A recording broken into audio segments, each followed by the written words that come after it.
Friday Writing Challenge. This young man who wrote this book, Folk Soul, A Journey into European Folk Music and Dances Between the Past, the Present, and the Future, Luca Turchet. I met him in 2015 on a trip to Stonehenge.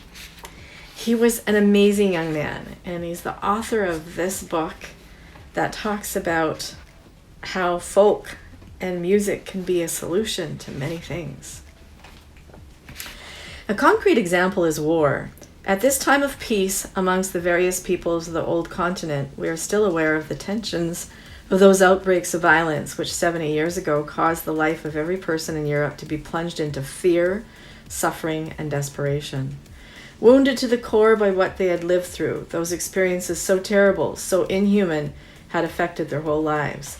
This is why memories must be transformed into awareness, so that the same terrible mistakes will never be repeated. No more war, never again. Lying in wait, there is also the danger of uniformity.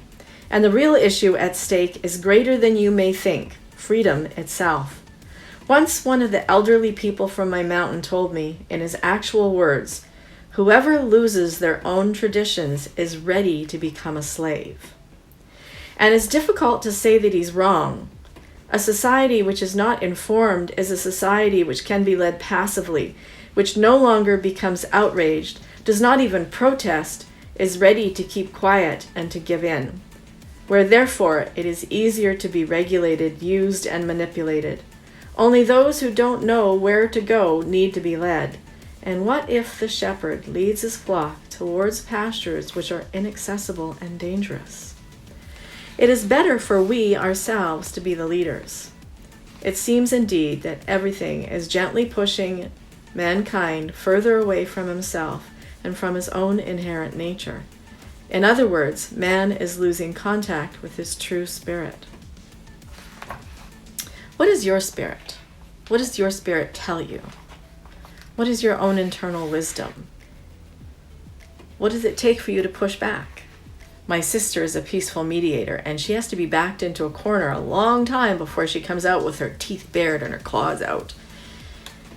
What riles you up and what calms you down? And how do you stay individual in a world that's pushing for uniformity? Thoughts to ponder. See where it takes you on the page. Bye for now.